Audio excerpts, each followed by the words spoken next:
This is how we're going to play a video for women's study. As soon as worship is done and easy worship is closed, we will choose the video on the desktop that we need to play. Right now we have the Ephesians study here, and as you can see, this one says it's lesson 6. So let's say that's the one we're starting with. We're going to double click on it. When we do, it'll immediately start playing in this monitor, hopefully. We're going to go down here. We're going to actually hit the pause button.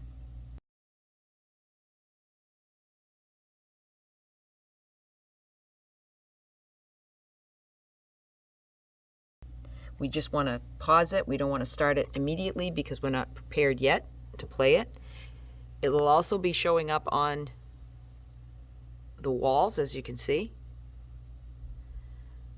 Once we pause the video, we can also double click inside the video portion, and by doing that, we've now made it full screen, so we don't have the background showing. When it's time to actually play the video, which will happen shortly after you open it, you're going to go down here and you're going to press this play button.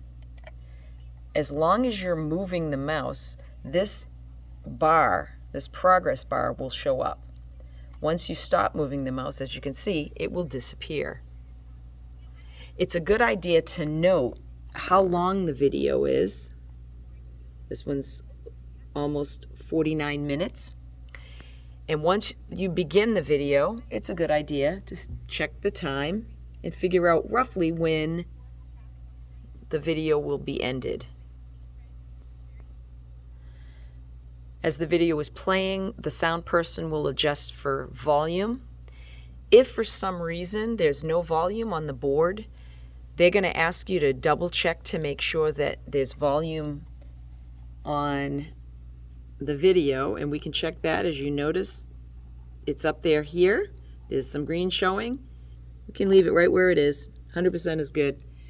And also it's good to check to see if there's volume on the computer.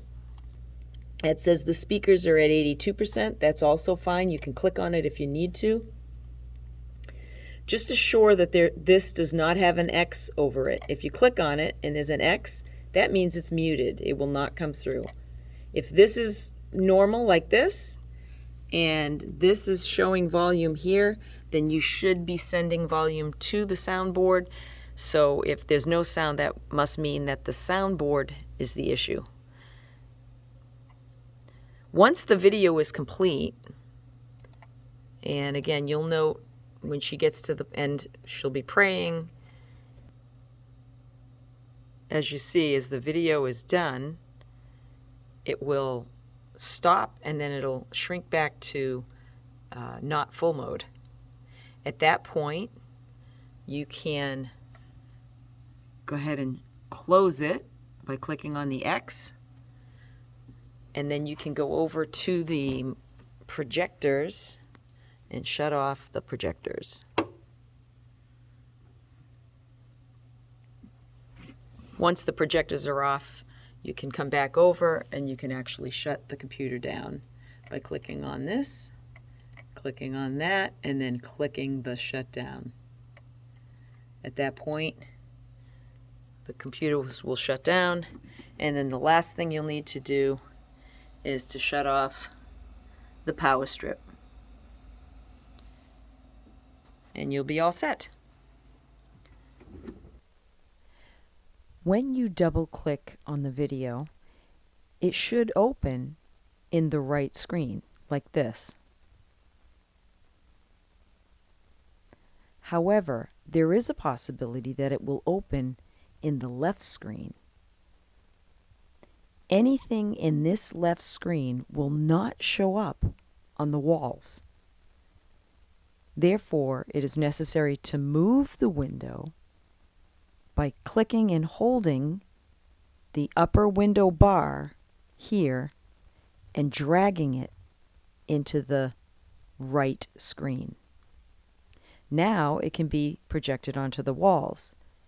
You can now double click in the center to enlarge the window to full screen. This will only be necessary if after double clicking on the video, it opens in the left screen instead of the right screen.